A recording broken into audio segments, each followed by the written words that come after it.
So what's the one thing that the Navy made that was cooler than this? This. This is Starship Troopers by Robert Heinlein. This book is awesome.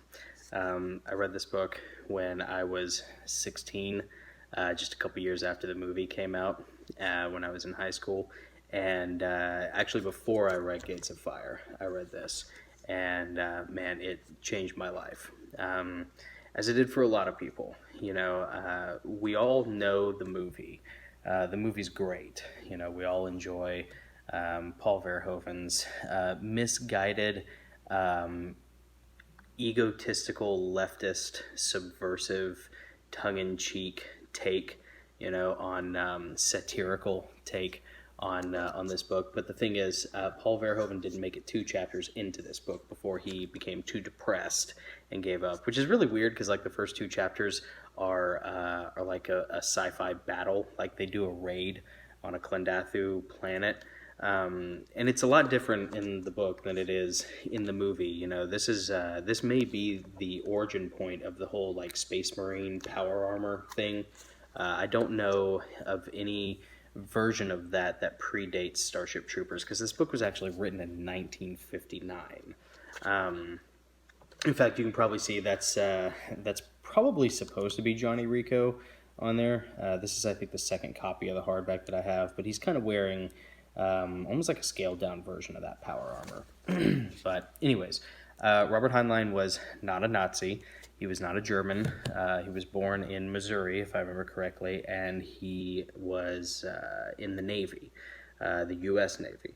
So he was one of the big 3 as far as science fiction authors. There was Ray Bradbury, and then Isaac Asimov, and then Robert Heinlein. But like Robert Heinlein kind of, I think, fell out of favor with the science fiction community, because the science fiction community, much like Hollywood and Paul Verhoeven and Eric Neumeyer, the actual writer of Starship Troopers, the movie, they're all very leftist, you know.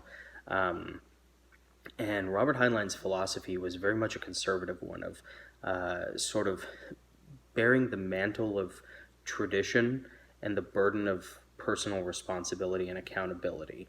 I was a big fan of that kind of stuff when I was younger. The movie was great, but it kind of spurred me on to read the book. And then I went on to read a few more of Robert Heinlein's books. But this stuff was written for me, you know, for that age group, like young men, 16, 17. I think he originally intended this to be a series of periodicals published in a magazine, but I think they sort of like what H.P. Lovecraft does with like weird tales, you know, that kind of origin point. But I think it never really panned out, and it eventually manifested as a book. And then you can tell it's not a very long book. I mean, I think this copy is, you know, 205 pages, you know, with like fairly average size font and everything. I actually prefer the mass market paperback. I think the cover on this is better. I think the typeface is a little bit better. And I think it's got a little bit more stable feel to it. I don't know. Weirdly enough, I'm a fan of this more. And gosh, this is probably like $8 on Amazon. And then the hardcover, you know, is obviously going to be more, but whatever. You know, it doesn't matter. I'm sure they're like Audible. I'm sure has a version. I'm sure there's probably a Kindle version. There's probably you know, for all I know, there's probably a pop-up version of this book out there. But I was a big fan of this book when I was 16. Actually, weirdly enough, this sweatshirt that I have, I think I got this when I was like 15 or 16 too. So that's really weird. I didn't actually plan that. So I've owned both of these things for like 20 years. And actually, this is the second copy of this that I've owned. So I probably was wearing this sweatshirt when I was originally reading this 20 years ago. But it's more relevant today than it was back then. I remember being 16, and I was always very good at English, but I was terrible at math. And much like Johnny Rico and the protagonist of Space Cadet, I struggled a lot in math. And reading these books, there's a real heavy influence, or there's a real heavy push for self-actualization.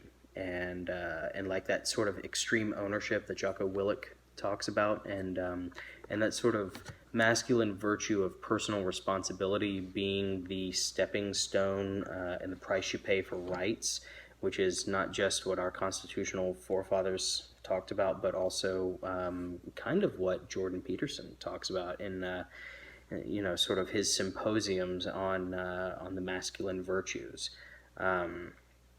So I actually read this book before I read Gates of Fire, and it kind of motivated me to actually, like, again, much like Rico and the guy from Space Cadet, study more in math, in algebra. Now, it turns out neither of those took. I'm terrible at math because you apparently can't teach a fish to climb a tree. But I think these are really great books for young men to read. And I think they're really good books for men to read in general. Having read this last December, I was amazed at how relevant and prescient and forward-thinking this book is. The political philosophy is not like it is in the movie. The movie sort of paints the world, the universe of Starship Troopers as being this sort of polished, hip, rich, sexy veneer, and underneath is this horrible Nazi dystopia, space Nazis, right? It's a dramatic and pathetic misunderstanding of the source material.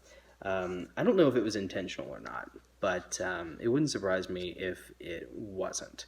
I don't want to overestimate the enemy, but Starship Troopers is a book about Robert Heinlein's political philosophy. The whole sci-fi thing, the war with the Klendathu, the power armor, the spaceships, the Roger Young, the laser guided bombs, and all this different like cool whiz bang tech and stuff. It's all just window dressing for the main point, the meat and potatoes, which is the political philosophy. And that political philosophy continues to like revolve around the concept of personal responsibility and ownership. There is the whole citizen versus civilian thing in the book, but the civilians typically are the business owners, and they control a lot of the wealth. And they don't bother with being citizens because they're set. The citizens tend to be the lower class and the political ideologues. The ones who are driven by passion and patriotism and character, and they tend to really be people more of substance. This is kind of reflected a little bit in the movie with Rico's father when he's yelling at him about high school shouldn't be a recruiting center and all this stuff, and you shouldn't join the Navy, or I don't know, whatever it is, the mobile infantry, the Federation. You should go to business school, and that's pretty accurate to what's in the book, except Robert Heinlein being big on this kind of ubermensch ideal of personal responsibility and self-actualization actually gives him a really good counter-argument to his own political philosophy through the voice of Rico's father. Rico's father at one point says, that, and I'm kind of paraphrasing here, but the whole citizen thing is really just a vestigial organ. This Federation, these military guys, these veterans, they're all a bunch of low IQ, know-nothings who couldn't make it in the real world, so they join the Federation so that they can, go on parade and pin medals on each other and give each other airs and pats on the back. And we, at the time, is in the book, this is before the war with the Klendathu, he says, we hadn't had a war in centuries, so why do we have these people? What, so they can vote on things? Well, it doesn't matter anyways, because business and industry control as much of the world and, as much of the human race as laws and government do. And those are the two competing factions. The civilians have all the wealth, and the citizens have all of the, ideology. And they sort of balance each other out. They don't really compete so much as they're just scales, So it's an interesting concept. It's not like it is in the movie. It's not a military dictatorship. It's arguable that it's not in the movie either. Sargon of Akkad has a really good series of videos on Starship Troopers, and it was really good to hear somebody like defend that movie, and the source material behind it. Heinlein was not a Nazi. He was born in Missouri. Uh, like he was in the Navy, the U.S. Navy. You know, but that's why he fell out of favor.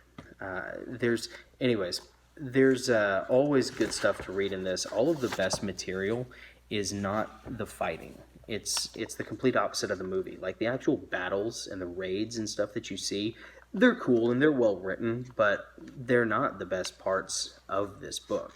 The best parts of this book are either the military lectures during boot camp from Sergeant Zim or some of the other instructors, or from a character, Mr. Dubois.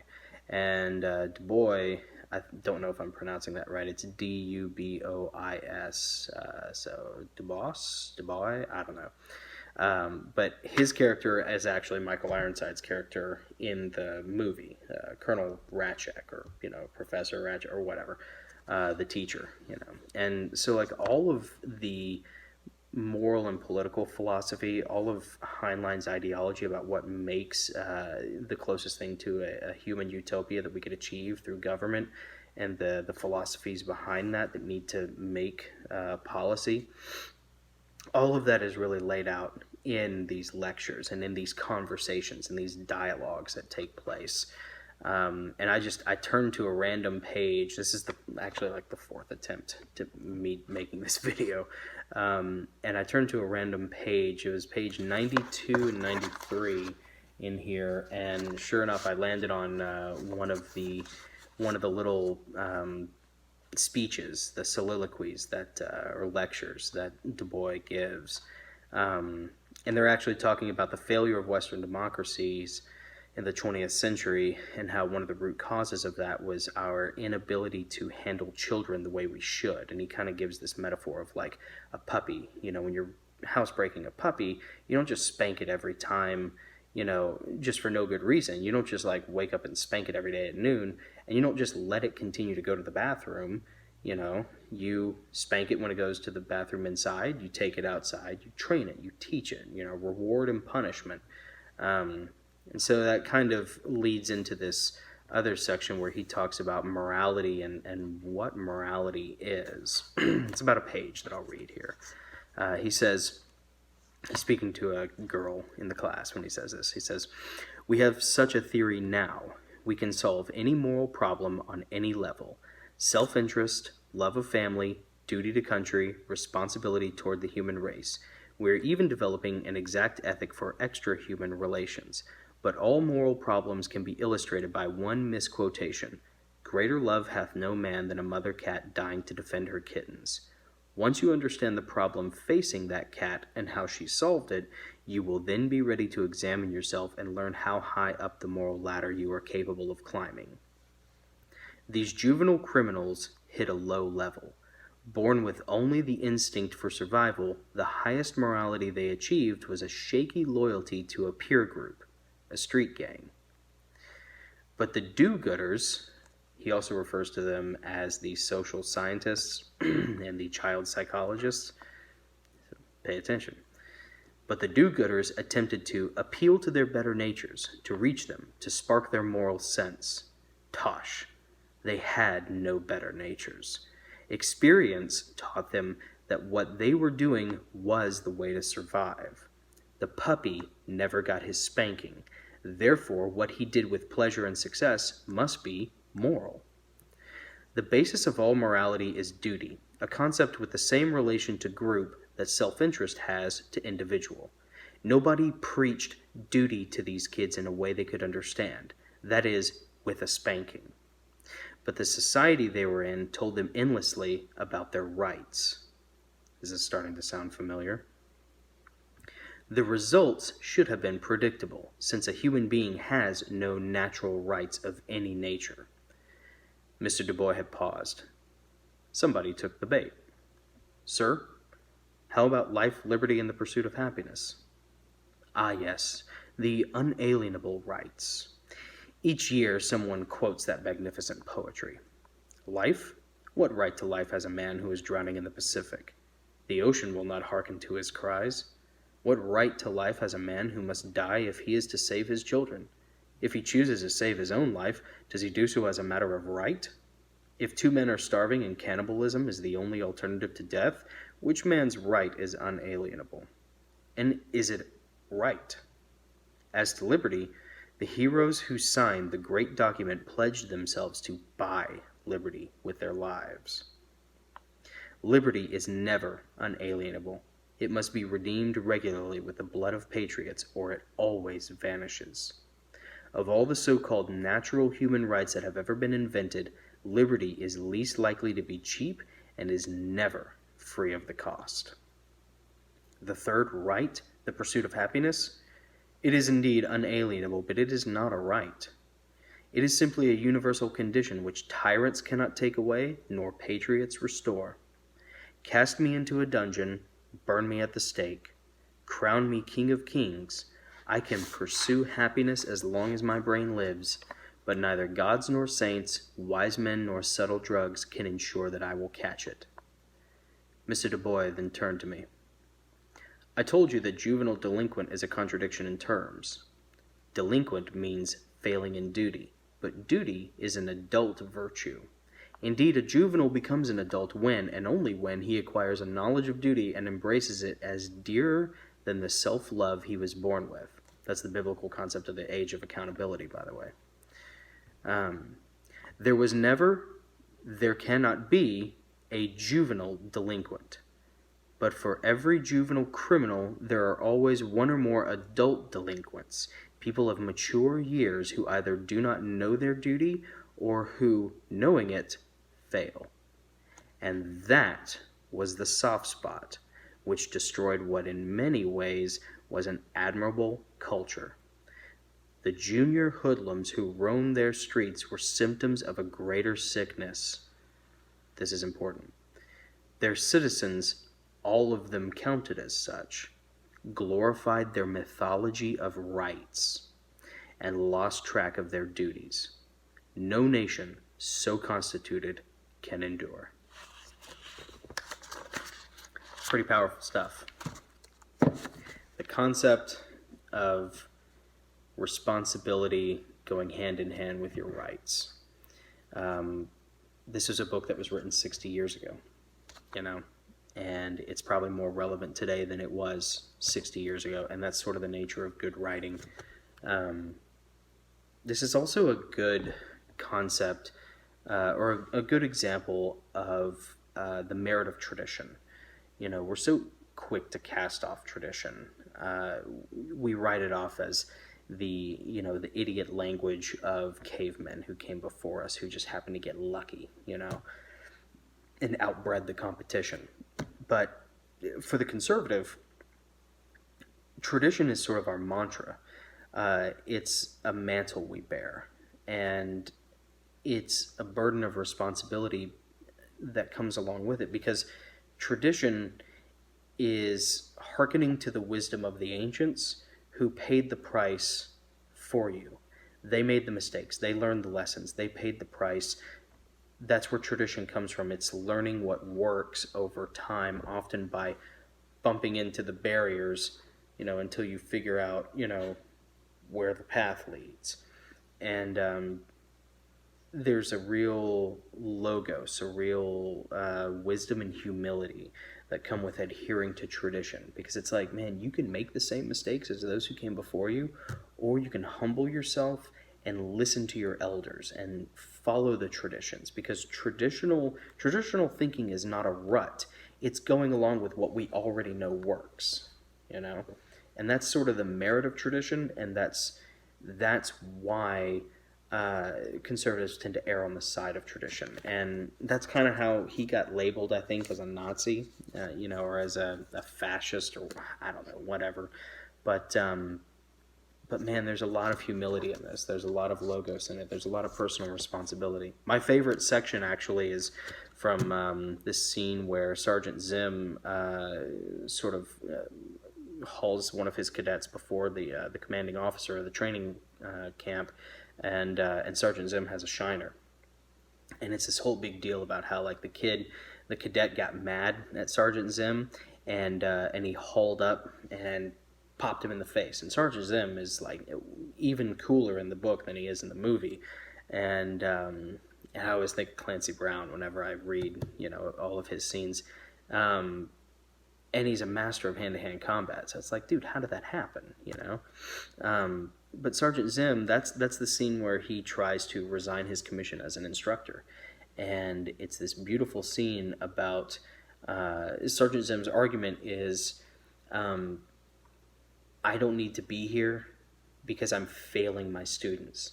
He's not mad that the kid popped him. He's mad because he says, I grew to have my my perspective on the kid kind of get lost because I liked him, like kind of favoritism thing. He says, I grew to like the kid, and because of that, I let my guard down. I didn't treat him the way I should have, objectively, and it cost me, and it made me fail him. I failed to do my job. It was a very like paternal, fatherly kind of thing, and there is a lot of there's a lot of like masculine, fatherly logos in this book. It's really neat. I think young men need to read it, and I think fathers need to read it too, and I think patriots need to read it. It's a good time to be reading something. It doesn't cost you much. You probably have a library card, or you can get one. And, if you're holed up somewhere in isolation trying to ride out this whole corona thing, then it's not a bad time to be reading. So, speaking of which, I got my books out. I think I actually have these in numbered format now. If you're here watching this, chances are you probably know about Empyrean Falling, which is my first novel about the wars between the angels, hence the whole title of the YouTube channel. But I think the new versions will have like little Roman numerals on the spine right here. Grey Aegis is the sequel. I'm actually the most proud of this one. I think this was probably the best thing I've ever written. And this cover is not accurate to the material in the book, so like I kind of feel like a real author now because my cover isn't accurate, but whatever. And then they'll have a little Roman numeral in there too. And then this is the third one that I just released, Sturm und Drang. It's actually a prequel to Grey Aegis that takes place during the Flood. So the Grigori, the Nephilim, the Watchers, all that stuff. Grey Aegis is probably the best thing I've ever written. This takes place in modern day. It's probably the most accessible. You have to read Grey Aegis if you want to understand what's going on in Sturm und Drang.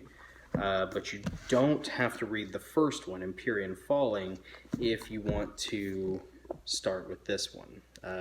It's better if you do, but this one is fairly self-contained.